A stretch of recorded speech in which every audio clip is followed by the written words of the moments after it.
Welcome to Take the Lead Radio with Dr. Diane Hamilton, where she interviews some of the most successful leaders, entrepreneurs, authors, speakers, and other individuals who will inspire you to take the lead in your career and personal life. And now, here is Dr. Diane Hamilton.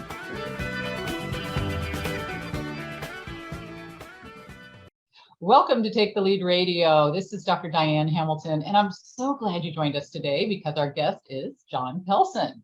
After an early career on Wall Street and Madison Avenue, Jon Pelson spent nearly 25 years working as an executive at some of the world's largest telecom equipment makers and service providers, including Lucent and British Telecom, helping create and market wireless products and solutions. During this time, Pelson traveled to China and watched that country's fledgling telecommunications company grow and eventually seize the world lead. His observation on China's use of homegrown business giants to advance geopolitical goals form the basis for his new book, Wireless Wars: China's Dangerous Domination of 5G and How We're Fighting Back. It's so nice to have you here, Jon. It's so good to be joining you here, Diane. Well, I was looking forward to this. We've had a chance to meet. We serve on a board together, and was fortunate to get a copy of your book when I first met you. And I thought it was wonderful. And what I liked about it was I am not the biggest tech person in the world. I mean, I used to sell System 36s and 38s in the 80s. It's been a while since I've sold equipment. And I thought, this is a really good educational journey for me to see what happened with everything. Because back then there was, certain things, AT&T was huge, things were big, things have changed now. And I think a lot of people kind of need a background on what was Lucent, where did it come from? And some people don't even know that much. And so I want to just get a background from you of where you started, how you got to this level of success. And if you want to throw in what happened to AT&T along the way, that would be helpful for a lot of people. It's such an important point. I was giving a talk to a college group, I think it was down at Duke, and my kids said, when you talk about how you worked at Lucent and how Lucent was, taken out of business, people won't know what you're talking about. I said, do I have to explain it was Bell Laboratories? They said, nope, they won't know what you're talking about there either. So I opened the talks, especially to the younger people, by explaining that AT&T's equipment division, Lucent Technologies, which included Bell Laboratories, there were 9 Nobel laureates that worked there. They invented the transistor, the silicon chip.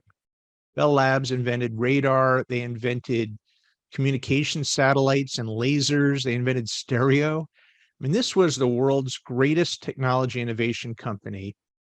And, I point out that in the book that for the less than the cost of an aircraft carrier, China was able to destroy America's #1 technology innovator. And this is a company that invented our wartime technology as well as the peace technology. So that was a company that after the spinoff, they had a great run. And then in the .com crash, which really coincided with the telecom crash, the company was effectively wiped out. We went from over 100,000 employees to about 20,000, and then were sold off to Alcatel, who was sold off to Nokia. And that's where what's left of Bell Labs is now. Yeah, it's interesting to see the progress of where things went. And it's just as interesting how you see the decline of some of our industries and then the growth of Huawei. And some people may not even be familiar with Huawei, which is spelled Huawei for people listening. It's one of those words that, that maybe you haven't heard of. And I know anybody in the tech industry, of course, is very familiar. But can you just give a little backstory on Huawei and what it was when you got in and what it is now in the China telecommunications industry? Huawei is an equipment maker, and the kind of things that they make are the things that run a telecom network, not the things that you typically interface with, although they have had until very recently a mobile phone, a smartphone business too. But what they make is the things that enable the phone network to work. So when you're driving down the highway and your cell phone is connected to a cell tower that you go by on the side of the road or on the top of a building, all the equipment there is coming from a company like Huawei or Nokia or Ericsson It's the antenna on the top of the tower, the cabling, the radios that are transmitting through the antenna, the switches, the routers, all sorts of telecom equipment that then connects off to the main wired telephone network to put your call through to whoever you're talking to. Now, that may seem like kind of a side business, but Huawei was doing about $120 billion a year with that kind of equipment. And just to understand the size, they did that between 1990, I'd say the late 90s, really, they started growing. And by 2015, within 20 years, they had added 100 billion in business. This is not a hyperscaler like a Google or a Facebook. They have to bend metal, they have to attach circuit boards, they have to ship equipment and install it. Companies don't grow that fast, that big, that fast, and they did, which was an extraordinary story. And in the process, they became bigger than everyone else put together, bigger than Ericsson plus Nokia, plus what was left of the other companies, 3 or 4 times bigger, in fact. And it's interesting when I read your book, one of the stories I really found fascinating was you trying to get business in this other country where they didn't value the same things that maybe, you couldn't necessarily go by their code of ethics. Let's say I teach a lot of ethics courses, and one of the questions I ask a lot is, when you do business in another country and you have another branch or something like that, whose code of ethics do you use and why? And I make students give me this whole talk. So I'm going to put this in my classes when we're done, because I think this is a really good discussion that you didn't, and your company didn't really go for the code of ethics going on at the time. And you came up with a really unique solution that maybe worked out well at the time, but then maybe you might have regretted later. And I want to hear that story. Sure. In fact, the book opens with the statement that I was, as I was trying to sell into Beijing in the 90s, I wasn't able to bribe my customers. And my publisher was very concerned about that sentence. And I said, no, let me be clear. I'm not suggesting I wanted to or that I would. What I'm saying is everyone around me was bribing their customers. But in the United States, you had something called the Foreign Corrupt Practices Act. And I'm not saying no American companies do it, but when they do it and get caught, they go to prison. When you do it in Germany or Sweden or France, it's a line item on your tax filings as a deduction. Wow. Now that's somewhat changing now. It's not treated the same, but we were competing. We would win a big account selling into a Chinese operator, and then we'd find just before it was announced that they suddenly were presenting the award to Ericsson or Nokia, and suddenly all the executives at the company would be driving Mercedes or Volvos, and the fix was in. So I did not have any intention of entering that kind of a morass. So what I ended up doing, I knew that, first of all, the telecom executives at the service providers, that's the companies that in the US are like Verizon or AT&T or T-Mobile, they buy the equipment and run the network. They were not that sophisticated in how to make these purchases. They were making bad decisions. But I also knew that the Chinese culture values education and really values brand. And so what I arranged was for the Harvard Business School to come into the city there and teach a class on telecom and business to the executives. And this was not illegal. This is corporate education. It's above board, it's proper, it's ethical. But what it did was it, first of all, brought them up to speed on how they should be doing it. But second, they all went home with the certificate that had the Lucent logo on one side and the Harvard Business School logo on the other, and their name in the middle. And we got some real friends and loyal customers out of that. And it was a pretty good move.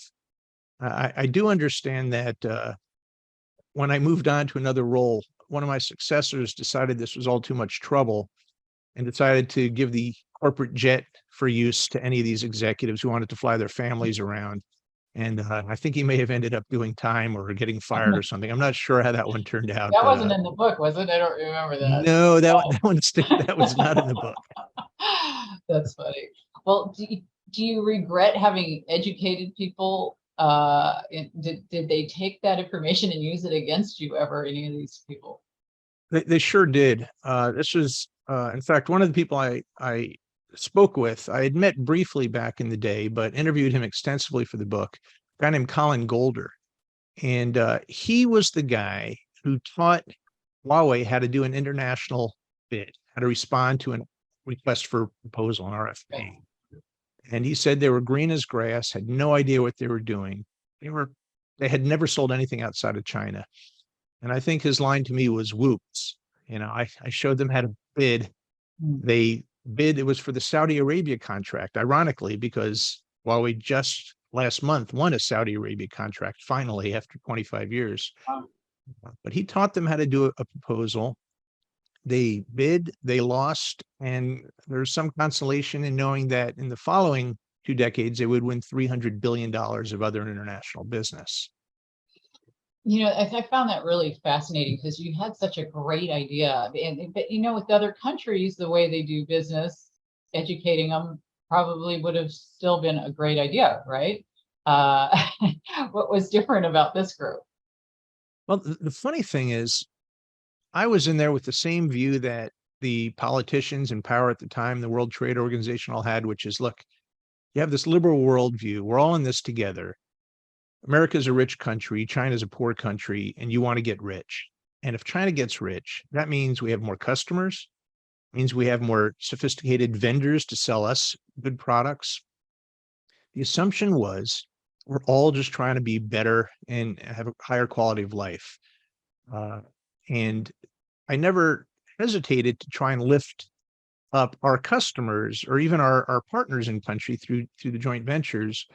But I think everyone was wrong on the intentions. Yeah, Deng Xiaoping had liberalized the country and brought in liberalism. But I think in retrospect, there was always the same end goal, which was more for a power ascension in the geopolitical power role that China had, more than raising the economic status of the people. Yeah. Well, they took loss leader to a whole new level in this industry. I teach so many courses where we talk about, decreasing the cost of one product. So if you see it a lot in pharmacies, they give you your drugs for less, so you'll get through the pharmacy, get that, and then you'll buy 10 things coming out. But the price slashing and all the things that you wrote about was very fascinating. You want to talk about how that went? Yeah, it's funny. There were 2 people that completely flipped my thesis on its head for the book, and they couldn't be more different. One of them was an economics professor down at Duke, and the other one was an FBI counterintelligence officer. And they each told me their own stories in response to my questions, and kind of the pieces all fit together. What the economics professor explained was you have loss leaders and you can dump into a market to try and gain share. But basically, when you're doing, if you put, as China did according to the Wall Street Journal, if you put $75 billion into a company to help them gain share in the world, and it takes 10, 20 years for them to finally hit that pinnacle, you will never get that money back. It's not, in that case, it can't be a loss leader because the time value of the money, 20 years later, at 75 billion, you can start making $10 billion a year forever, and you'll never make it back. And you can't raise your prices through the roof because competitors will come back in and substitutes will take hold. So it didn't make economic sense. And the economic studies, right? For a company, compared to a country, right? Sense.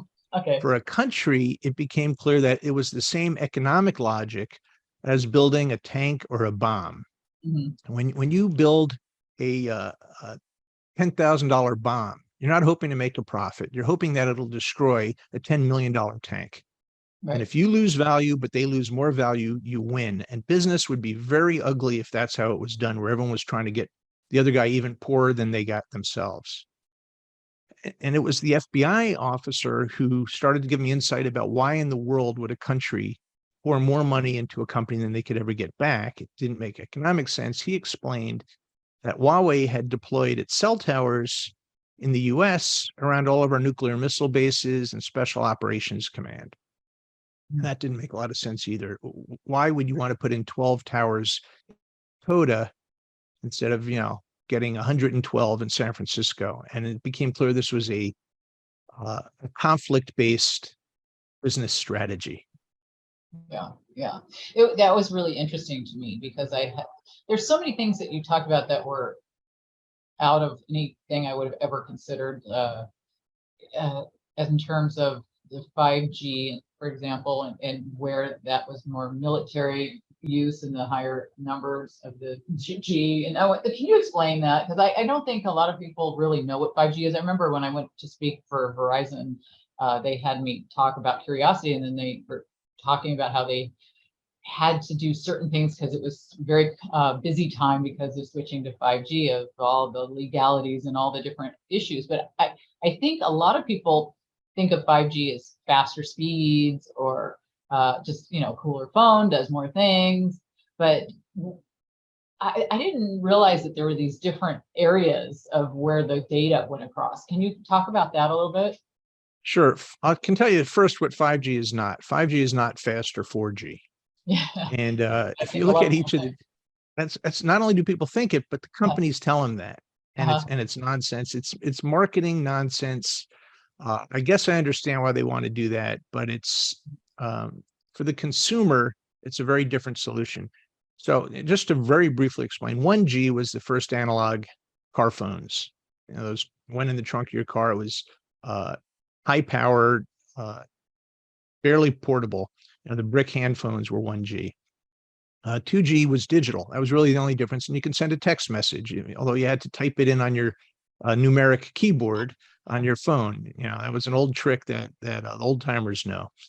3G, you could start to send emails, and you had real texting with a keyboard and rudimentary internet access, but it was really slow. And 4G was what most people today have, which is you can do video, you can do broadband, you have always on phones. It's more secure and much faster. 5G is not the next step there. In fact, to ask anyone with a 4G phone, if you've got a good connection, you're getting 30 megabits per second. Who has ever said, geez, I really need 90 megabits per second for what I'm doing on my phone right now?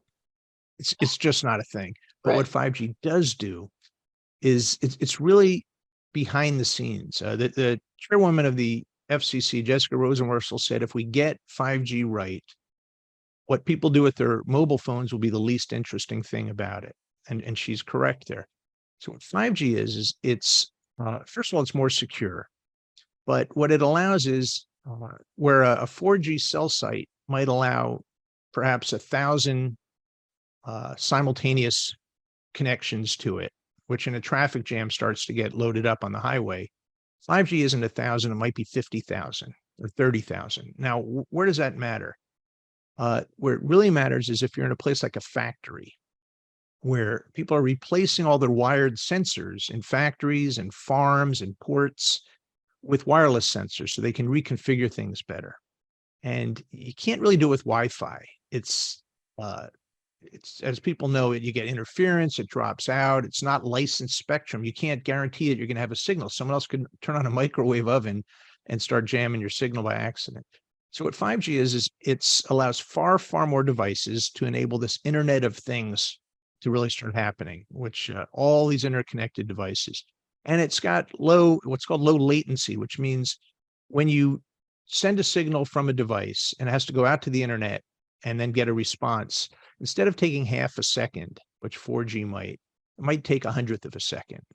And where does that matter? If you're in an assembly line in say a medical equipment factory, and there's these syringes flying down the line, and you're doing optical testing, you're looking at them to see if they're made according to spec. You need a camera that can send a broadband image of that device up into the cloud, compare it against normal spec, make a decision about whether that is okay or whether it needs to be rejected, and send a response back to that device to say, flick that thing off the assembly line or allow it to go on. If it's half a second a device, you don't have a solution. If it's 100th of a 1,000th of a second, now you can start automating your factory. And you see this with farms where the tractors are controlled with 5G or wireless devices. There's soil moisture sensors, pesticides where you can have a drone that looks at a bug, decides if it's beneficial or harmful, and it may have 100th of a second to make that decision before it flies by, and then sprays a pesticide or keeps going. Instead of dumping 10,000 gallons of pesticide, you dump a gallon on every one of the bugs you're aiming at. Now, this is pretty cool stuff. Yeah, medical too, I thought was interesting. Medical, there's applications where you can have field medical work in the military. This is particularly important, where you have expensive equipment, but you can't have a surgeon on site. You can start doing things with diagnostics and even with robotics for surgeries. You can't have a half-second round trip for a doctor's gesture who's trying to do remote surgery. So there's all sorts of interesting applications here. And you see why China would want to have a hand in this, because whoever controls 5G controls farms, the ports, and the factories, the hospitals of the world. And this is a worry. It doesn't affect the individual in their day-to-day life unless they want to get food at the supermarket. And then suddenly it's affecting them. It kind of brings to mind the Bruce Willis movie when they had the fire sale, everything must go. I'm sure you've probably seen that, Die Hard, where they just took control over everything. And we're kind of at the mercy of who's in control of all this. And I think that it's interesting. Now, we're at 5G. You mentioned the progression to get to 5G. How many more Gs are there? I mean, what's next? This was originally the space for military, wasn't it? The 5G spot. Did you say that in the book? I thought you did.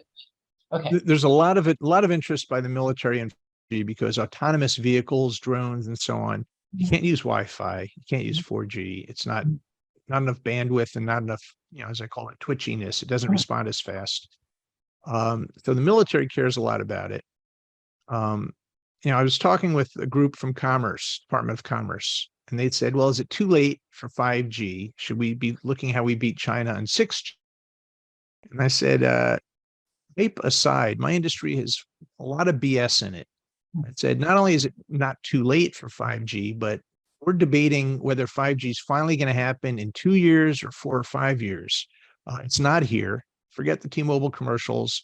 It's just, they're marketing for consumers. But the actual architecture of 5G, how it's designed, how you push servers, not in the cloud, but all the way out to the edge of the network next to the factory or the farm so that they get an even faster response, they're still figuring that out.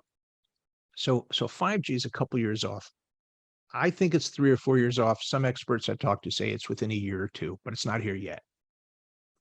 It's hard to predict, I would imagine. I remember Murphy's, what's the law? Moore's law. You would, you double and double and double how much space you had. And there was all these different things that we knew, certain things were coming, you kind of predict. This doesn't seem as easy to predict, is it? No, it's not. And some things, like something called fixed wireless, that was actually the first thing I worked on in telecom. 1996, it was going to be the next big thing. Well, it went zero. And we shut down our entire division, 1,500 people, and fixed wireless didn't happen. The funny thing is it's happening now with 5G, and fixed wireless is the idea that at a home or a business, you don't even run fiber at all to the location. You just put a 5G antenna on the building and you're getting 100 megabits per second to each one of these. So that was, the technology did happen, but if it happens 25 years too late, it wipes out the investors, and that's you see that happening. That's how I felt about QR codes. I thought QR codes were going to be everywhere, and then it took COVID. To me, maybe it's just my perception, but it seemed like before COVID you hardly saw them, but then everybody didn't want to touch anything, and suddenly they're everywhere. That's right. Even something like a Zoom conference that we're doing right now, in addition to the audio, it takes an event or a step change for any of these major technologies to happen. And that's, I think, the cameras on everyone's phones were basically useless until social media caught up. So now I've got something to take a picture of. I've got avocado toast in front of me and people need to see it. The world must know what it looks like. They must. Well, I think this is a really interesting subject to talk about, just because I talk to organizations so much about building curiosity. And a lot of people I talk to, these leaders, they want to see data. Show me data that proves that curiosity impacts engagement. Show me data that curiosity impacts innovation. And it's intuitive, but a lot of people haven't done the research. And I loved your part in the book where you talked about McKinsey's research for the cell phone. Can you share how important research is and sometimes isn't in that story? You know, I've had a lot of companies bring me in to talk to their either the partners or talk to their clients. I have not received a call yet from McKinsey, and I'm not expecting one anytime soon. The first chapter, in fact, is called The Study. And people in the wireless industry had heard this legend of a McKinsey presentation to AT&T's, their president, saying there's no future in this mobile phone business. And I was able to get a hold of the deck. And I actually have it here in my office. It's about a 75-page PowerPoint. At the time, it wasn't even, this was before PowerPoint. This was 1980 or so, 1985. And Jim Brewington, who I interviewed extensively in the book, I asked him, do you have the deck? He said, you know what, I do. He was sitting in the back of the room. He was the guy, young junior executive. And McKinsey said, we've surveyed thousands and thousands of businessmen. And Diane, they were businessmen they were surveying because, it wasn't businessmen and businesswomen. McKinsey, I'm sure that's, that was their focus. And we surveyed consumers, and there's no desire for this mobile phone thing that you guys have invented. And this was, they say Henry Ford, there's a quote that I don't believe he actually said, which is, if I asked my customers what they wanted, they would have said, I want a faster horse. He probably didn't say it, but the idea is so powerful that when you've invented something people can't conceive of, you can't ask them what they think of it. You have to look at their underlying need. The response to the McKinsey survey was that people preferred using payphones and beepers, pagers, and they had no desire to carry a phone with them. And the maximum penetration globally would be 0.5% of the market. About 900,000 users globally worldwide, which I point out within about 5 or 10 years, they were adding around 900,000 customers a day into the mobile market. They got it wrong. Yeah, and they have such a great reputation. So it just shows you that even great research, you can't rely 100% on some of this stuff. And I think we've got a lot of people looking right now to find the next big thing, to do the next big thing. I mean, everybody must be relevant, everybody must be innovative. And you and I've met because we're part of the Brock Institute for Tech Diplomacy at Purdue. And their mission, I'm gonna make sure I say it properly, let me read this. The mission is to advance freedom through trusted technology. They do this by creating a new category, tech statecraft, that blends high-tech sector strategies with foreign policy tools and builds out a technology trust network. So they're relying on allies, leveraging private sector innovation and operating based on trusted democratic values. So what I know you and I both have served with Keith Krach, who is the brainchild behind this, who's former chairman, CEO of DocuSign and former undersecretary, economic growth, energy and environment. And they're trying to ensure that we stay ahead in this technological realm, right? So what I guess I want to know, what can people do? I know Keith wrote a piece for Fortune about what CEOs should have as a backup plan in case something happens, that China gets into any kind of conflict the way that we had with Russia. What do you think people need to know? What can we do as part of this group to help educate people? Yeah, and this is one of the things that amazes me the most. Companies bring me in, some big companies I've talked with that have no China plan, or a very rudimentary idea that we've got to have some kind of a plan. And some of them think, well, we'll just relocate a factory or something like that. And they don't realize that the supply chain, the penetration into the supply chain is so comprehensive that you say, we're going to make these things here and not in China. And you say, okay, where are you going to get the components for it? Well, actually, those are all going to come from China. But right. You can make the components here, right? Yeah. Where do you get the raw materials to make the components? Oh, I see where you're going with this. So you really need to create this global supply chain Doesn't have to exclude China, but you better not rely on them, because we've seen that Chairman Xi can be petulant. When Australia said we should do an investigation into how COVID originated, doesn't the world want to all know that? China said, okay, we're breaking our contracts to buy coal and beef and wine from you. Purely petulant. It wasn't a diplomatic response. And by the way, it crushed China, because Australia ended up saying, well, we're still making coal at the lowest cost in the world, because that's what China, drove. And now we'll just sell it to everyone else in the world. And meanwhile, China went to rolling blackouts. So in a way, the joke was on them. But you do not want to be reliant on a government that's not transparent and where there's no recourse or predictability. And right now, that's what China looks like. So companies have to think first, where are we going to get our stuff and make it? So you have to have supply chains that you follow all the way back to the origin and make sure that there's no choke point that entirely relies on China. Maybe there's a significant flow through there, but you need some backup. You also need to know that if you're making a product competing against China, don't try to beat them at their own game. I've seen people at one point, administration, and this is funny, both the Trump and Biden administration pretty much have had continuity on this, which is fantastic. I've worked across both sides of the aisle. It's so refreshing as a Washingtonian to not have to deal with the politics of this. Okay. The politics are America, not R and D, red and blue. Right. But it's, if you're competing against China with your own products, it's essential that you don't try to take on China by being like China. Let's not just write a big check and get the government to direct an initiative, and that's what everyone's going to fall in line and do. China owns that. They wrote that book.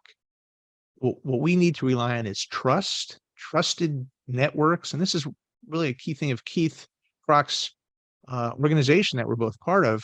And if trust can become a competitive advantage, you can't fake that.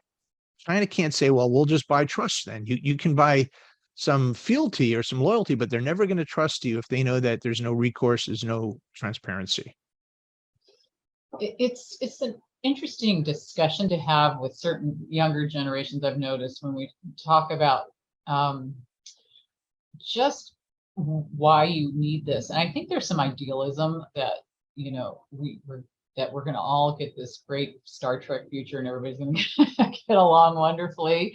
And everybody wants that, right? I don't think anybody wants to say we don't like a particular country or that we don't, it sounds negative as my point to say, we're doing this kind of thing to raise awareness, because I think people are thinking that you have some political agenda or something else. What you're trying to talk about here is, we've always had some conflict going on in the past, whether we were worried about post-Vietnam. In my lifetime, I mean, it was, Cuban missiles or hiding under our desks for Russians and whatever kind of gets you. And so a lot of people just go, oh, well, there's always going to be something. I'm not going to worry about, you guys, none of this has really ever led to anything that impacted me, is what I hear, some of that. So how do you get them to take this as something that we really need to do for our future, for our kids' future, to keep our country, strong, and yet not be like, it's us against them, we don't like them kind of thing? That's what I think a lot of people don't like to hear. Well, so, it's funny. I'd say about a third of the people I'm working with in these types of issues are of Chinese descent. And they couldn't be happier to be in the United States in a free society. And anytime I've heard someone say, what do you have against the Chinese? I say, well, I'm fighting on behalf of the Chinese who live in Taiwan, the Chinese who live in Hong Kong, the Chinese in mainland China who are in the Uyghur regions, the Chinese who are holding up the blank sheets of white paper and hoping that the CCP, the Chinese Communist Party, doesn't open fire on them the way they did in Tiananmen Square. So this is a pro-freedom, is definitely not West against China or the US against China. I've made that point often, that it's not the West, because Korea, Japan, Taiwan, Vietnam, Indonesia, these are all our allies in the struggle. And the people inside China, their lifestyle has gotten better than it was 40 years ago when there was mass starvation. The GDP in China in 1980 was lower than Sudan. That's how far they've come. Today, it's not $300 per person per year. It's about 12,000. So, you know, it's about fighting the authoritarianism and totalitarianism of the government. People say, why do we care for our children or our grandchildren? Someone said, what do you think would happen if China got the upper hand and really could call the shots in the US the way they do in so much of the world? So we don't have to wonder. We can look at what it's like to be in China today. If you're educated and you have ideas you want to share, you will be squelched. If you're lucky, you'll just be blocked. You can't do internet searches. You can't post your opinions. If you're unlucky, your career is ended, your education is terminated, and if you're really unlucky, you're disappeared or executed. China does not have patience for that.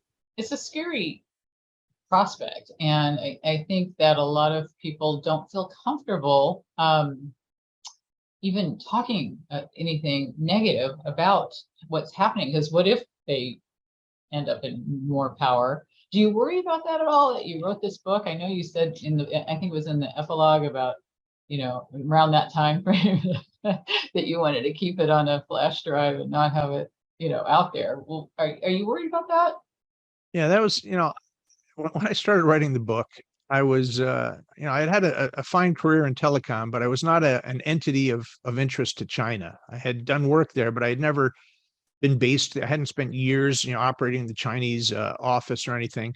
And yet, about 2 or 3 months into my research, working on the manuscript, I got that contact from a senior officer at a top recruiting firm asking if I was interested in a job on the board of China Unicom. And this is a state-owned Chinese service provider, bigger than AT&T and Verizon combined. So they had found out I was working on this. They knew about it. And I asked people, I said, how in the world? And they said they got very wide reach. And perhaps because I was talking to and interviewing people that were being tracked by the Chinese Communist Party, people in the National Security Council, people in the law enforcement and counter intel, that they said, who's this guy? Never heard of him. He's not on any of our lists. And perhaps they took a peek at my manuscript, which is only protected by a 16-digit alphanumeric password. And from what I understand, don't count on that. Don't expect that you're against a state hacker, you're secure. You're just not. But I really felt this is a story that had to be told, and there's too much at stake. So you know, there's people that are doing things that put themselves in true personal physical risk. People in the military that I've worked with on the book, I have enormous respect and admiration for that. I'm willing to my neck out with a monograph in a book that has my name on it, and just take a stand there. There's an awful lot of Americans that are doing that right now. Well, I think that it's a really positive thing that a lot of countries want to be in the lead in innovation. I mean, this is not unusual in that respect. And the problem is you're up against somebody or a country that doesn't want that, of course, but we're at a point where people don't really know what they need to do. I mean, we talked about having a plan in case something happens at China where you're going to get your parts and your, you know, supply chain and that type of thing. What else do we need to be doing? I mean, I read a book, and I can't remember the book off the top of my head, but it was saying, you know, we're never going to have it the way we had it. It's never going to be as good because we're going to each be separate countries having to rely on ourselves because we can't get along, and everybody's going to have to make their own, and nobody will be able to do it nearly as well. Do you think that we're headed towards that, or do you think that there'll be either the US or China or somebody will end up winning and that'll be the end of that? Well, if someone ends up winning, you got to hope it's not going to be China, and the whole world should hope that, because China's made it clear they want to export their collectivism and model of surveillance and social harmony, as they call it, where everyone in the society gets along with the same set of ideas. That's not some caricature of Chinese Communist Party. It's how they want the world to look. And, America may not be beloved all over the world, and we've certainly done things that aren't worthy of that, but we don't, the model of democracy and independence and self-determination may not be perfect, but it's a heck of a lot better than the authoritarian model in China. The funny thing is, global trade is supposed to lead to peace. Interdependency reduces the risk of war. You don't bomb a country that's making all your insulin. Yeah. You can't destroy a steel factory if that's the place that's making your cars, Right. or making your bombs for that matter. It's you build the national defense, but by trading, you're supposed to all be in this together. The problem is, it appears that China really does have a different view from Europe. We competed against Japan 35 years ago. They were such a threat to us, but it was a commercial threat. We were worried that they were going to take over the car industry, not they were going to take over the country or seize Latin America or Africa and subjugate the people to their philosophy. And that all looks so pleasant now in comparison to what we're confronting with China, which is not a business competition. It really is political. Well, you give some ideas of things that could happen as potentials for innovation. You talked about permissionless innovation, which I found interesting. There's so much out there about open source and all this kind of thing. To explain a little bit about permissionless innovation, would you? Yeah, that was a concept that I found with the Madison Institute at George Mason. Either named Adam Thier had written about this. And here's the idea. The great breakthroughs, you just take something that even the college kids will recognize, the big commercial value creation of the last 10, 20 years were companies that not only were not backed by the government, but the government tried hard to stop them. Things like Uber, Airbnb, Spotify, Amazon, Google. These are companies that were doing things that it was socially unacceptable. In many cases, it was illegal. You cannot use your private home as a hotel. It's not zoned as a hotel, so you can't have strangers staying there for money. Uber, you can't have a stranger pick you up in a car. Socially, it runs counter to everything you've been taught, and it's unsafe to get into a car with a non-licensed taxi driver. Now, I've lived in New York for many years, and I have no great confidence in the skill and training of your typical taxi driver. All right. I'd take the random guy pulling up in a Camry any day of the week. But this was illegal. They didn't have taxi medallions. And so the government stopped them. They sued them. They made them face them in court. And in the United States, the companies won. Not every time, but in general, they were able to say this wasn't legal, but it should be. And in the end, it was. Google, Amazon wasn't paying tax.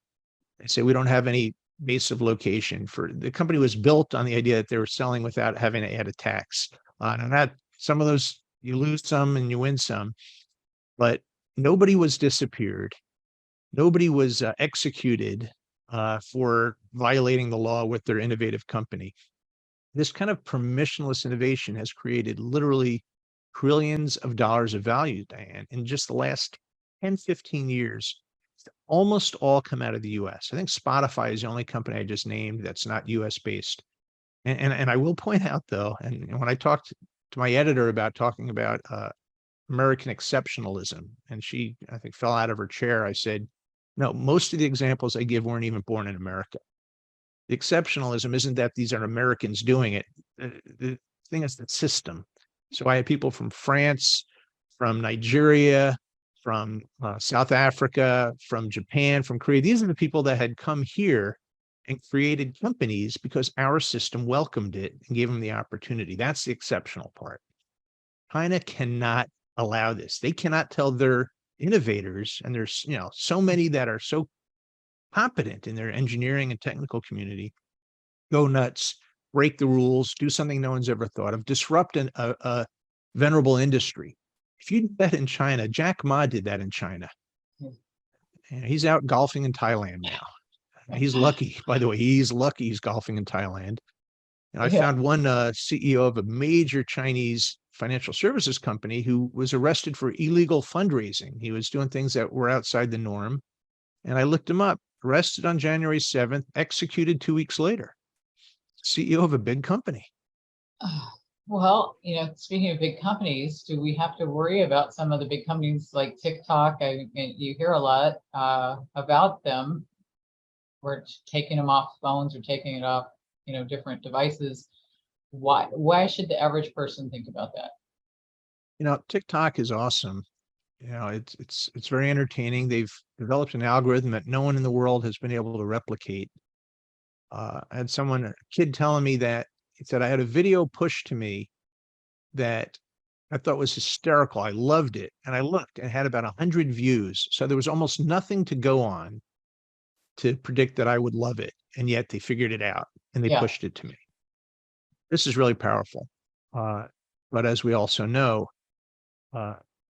they will, because it's controlled by the Chinese government, ultimately, the CCP controls what goes out on TikTok, because the laws there say everyone has to cooperate with the government and the intelligence agencies. You don't need a warrant. You don't need to build a case. You just do what the government says. These things should be very worrisome because they can steer the content you're getting. They can make you see kids were out there. They're all stealing Hyundais. That was the TikTok challenge. They were doing dangerous things with fire. Kids that were setting themselves on fire. TikTok challenge. I think sometimes they're just saying, let's see just how far we can push these kids. It's awful. And well, even confirmation bias alone. I mean, if they don't even go that far, right? I mean, we get that in social media in general, don't we? We do, and it's a worry. The U.S. has been obviously a topic with Twitter and Facebook, and for some reason the free speech issue is a political, and I haven't understood that. That seems about as American as it gets. But as bad as it is here, people say I'm being restricted from seeing things I want to see. Well, that's a problem, but there's far more transparency and there's recourse here. People, you can have some crazy rocket guy buy out Twitter saying, I'm going to flip this on its head. Now, you may think that's terrible. You may think it's great, but there's movement. There's change. This isn't stuck wherever the government put it. Yeah. And if he did bad things, Twitter will crash and burn and someone else will have to rise. And if he did good things, it'll thrive. So it's China. There is no one shaking it up and saying, let's fix this. I'm curious about the edge computing, and you talked about this in the book, or wrote about, I should say, because I've worked with some companies that are saying how much faster things are if you work on the edge and you don't have to go all the way up to cloud. And it's for those of us who don't have that kind of a background. You talked about the edge being a little bit tricky in terms of what they can do in access. Can you touch on that for a minute? Well, sure. There's a couple of elements to that. One of the things I talk about, Wireless Wars was not written for technology people or policy wonks. It really was written for regular people. And so I try to describe something like that. It used to be where you had these antennas out at the cell tower, and they would lead all the way back into some big brick building somewhere where all the computers and switches and routers were. And that's where all the intelligence sat in the network. And so you didn't even care who built that antenna and that cell site. It could be China, it could be Huawei, because all the thinking was going on inside. With 5G, they push the software that you're using. If you're looking at a cell site, if you're downloading Netflix, this is a good example. They've already pushed out popular TV shows and movies. They're not sitting in Netflix server somewhere in California. They're pushed out because they know what people are going to download, and there's no point in trucking it all the way across the country's fiber optics every time someone downloads it. So they'll push some out to New York and Washington and Boston, out to the edge of the network, they would call that. So that's simple caching, it's called. With 5G, like a corporate application, I talked about the factory. Take a pharmaceutical factory where they're looking at temperatures of a mixture that's being made into a drug. You have some software package that says what's the right combination of heat and pressure and other time that needs to be happening to make this drug properly. That software can't sit in a server in San Jose if they need to be making split-second decisions in New Jersey where the factory is. So they start pushing not just the the antennas out to the edge there, they push that software package right out next to the factory so that it can happen without making the round trip. And this is all getting back to this industrial process, which is so different with wireless now. And they want to have the edge being an intelligent part of the network. Your car, if you've got an autonomous car and it's going to swerve to avoid another car, you want that processing to be done maybe right at the cell tower that you're driving past, not somewhere in Indiana where they have a server farm. Well, it is a time where it's hard to know what to read, what to look at in terms of, I mean, you never know what news station to watch. You never know where to get information about this stuff. And your book was really interesting to me. It was very well researched, and I appreciate that as a researcher of how much you did. I don't even know how long that took you, but it was really well done. Are there other things other than your book? Of course, I hope everybody reads your book because I highly recommend it, and I have it in front of me. And for those who can see it, I'll get my hands out of the way. But it's called, of course, Wireless Wars. But are there other courses? Are there other things that people could be doing to learn more about what we need to do to stay in the lead in this whole high-tech, you call it a war, whatever you want to call this? How can we learn more and be more, have a higher level of education about all this? Tell you one thing people should be doing is making sure they're personally secure. And people talk about passwords and so on. I think, sure, that's all really important. I can't tell you it's not. But I hear stories about people buying Internet of Things like a light bulb you can turn off and on. Say, well, I don't care where that's made. I don't care if that's American or Chinese. It's a light bulb. It's not a indoor video camera. But what I learned is that some of these light bulbs coming out of China, the app that you control it from your smartphone tracks your personal identification information, your location at all times, perhaps your directory and other information on your phone. So suddenly, even though you think it's just a light bulb, someone in Shenzhen knows who you are and where you are at all times.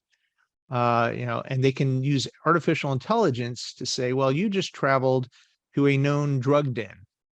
And when we cross-reference and see that you're also an employee of a technology firm or defense contractor, this is someone we're going to take a look at now, because we think we now know that this guy whose light bulb turns on when he pulls into the driveway is going to a crack house on the edge of town and then going to his job at International Dynamics and building missiles. Now, you may not be an executive at one of those companies, but if you're just a regular person, they can also be saying, when you try to see what this Tiananmen Square thing is, or about what's happening in Ukraine, we're going to push that away from you now. We're not going to let you see that. You're not going to get the TikTok videos, and we're going to steer. You'll never know what happened, but we're going to steer you away, and you're going to have a different set of information to make your decisions on without knowing that that's what happened. That would worry me. If you just want to be an informed person living your life, to know that someone with interests that are not aligned with yours is now directing what you can know and what you don't know. And for leaders of companies, other than having a contingency plan in case of any burst happening from China, what else should they be doing? Here's what they need to know. This is different. When I called the book Wireless Wars, it's not because this was a business competition that was almost as fierce as a war. The title means this is a war that's being waged without the kinetics, without the missiles and bullets. This is China taking on these companies not to make more money than them, but to achieve geopolitical advantage for the CCP, for the Chinese Communist Party. And these companies better realize this is not business. Not to China, it isn't. This is not like trying to beat Samsung or Sony. This is a political and geopolitical struggle where cost, they want to avoid losing money. They want to make money, but that's secondary. And businesses better realize that they're playing a different game. It's not a chess and checkers. This is like, we're playing checkers and they're setting up mortars to aim at our positions. Forget the chessboard. And until companies realize that there's a different game being played here, they're not going to be equipped to respond to the China threat. So how do they get educated? We're doing things with the Kroc Institute, and any other things that you suggest, any specific degrees that people should be looking at for their managers, any kind of education in that respect? I think, first of all, they can't simply look to their finance and operations leadership to make the decisions, as has always been the case. And, every once in a great while, you get your government affairs person to weigh in. And even cybersecurity is not sufficient. I think what you have to look to is groups. Kroc Institute is doing training on this. Various think tanks are really engaged. Department of Commerce is working this right now. There's groups. I've been working with a group called Business Executives for National Security, BENS. And these are organizations where they talk about the issues, and you can come together around experts that can speak about the issues. I talk to people from think tanks that are China experts, and they're now starting to make the rounds. I'm starting to do this to companies and boards and saying, this is what you actually have to look at, and you'll get aid. The State Department has a new cybersecurity ambassador at large who's excellent. Department of Commerce has a new cyber person just funded in the last couple of months who's excellent. Government does have resources that can help. Outside of the normal things like CFIUS, Committee on Foreign Investment in the U.S., those are all great and useful, but there's new groups that have been stood up. I think businesses need to work with government and with experts at various, I call them think tanks, just people that focus on this and get some insight from them. Yeah, and we're seeing universities like Purdue have such a focus on this, which is really a good foundation. And I think that everything you wrote about in the book is so enlightening that I think I've recommended your book to so many people. I go, you got to read this book, because Appreciate in it. a way it kind of, this is a strange comparison, but it reminded me, I love a Neil deGrasse Tyson book. It's called Death by Black Hole, and it's all astrophysics stuff. And if you just don't know anything about astrophysics and you just come anywhere in the book, you go, oh, that's a really interesting story, or that's a really interesting story. And I listen to it all the time in the audiobook, and I listened to your audiobook as well. I love your guy who did the audio version, by the way. He was terrific. And I have both your audio and your book. But I get the same feeling with your book that I get with that one, that I could just jump into it and hear a really interesting, that about McKinsey, or that about, the permissionless wireless innovation, or that. And I think it's very good because you get this like, oh, I forgot about that. And I can come back to it and update myself and really learn what it is. And you do such a good job of helping somebody, who really doesn't have this as their background, and have them come up to speed and go, oh, that's what that is. I've always heard about Lucent, I never really knew, or whatever it is that people don't know. And I think it's really a great foundation. So thank you so much, Jon, for being on the show. I just want to make sure, is there anything I didn't ask you that you want to share that we can finish with? I don't think so. This is a terrific conversation. This is one of my favorite interviews I've done so far, Diane. I really appreciated it. And I think you covered everything that's important. This was a book written for people that aren't the policy wonks or technologists, although I've been surprised at how many of those people have picked it up and read it too. I think they appreciate not having to wade through a dense discussion of market share changes and technology standards. Yes, it is. It's very interesting, and I think that it really is educational, while it doesn't lose your interest at all, and I love that. So thank you so much, Jon, and this has been wonderful having you on the show, and we will be back.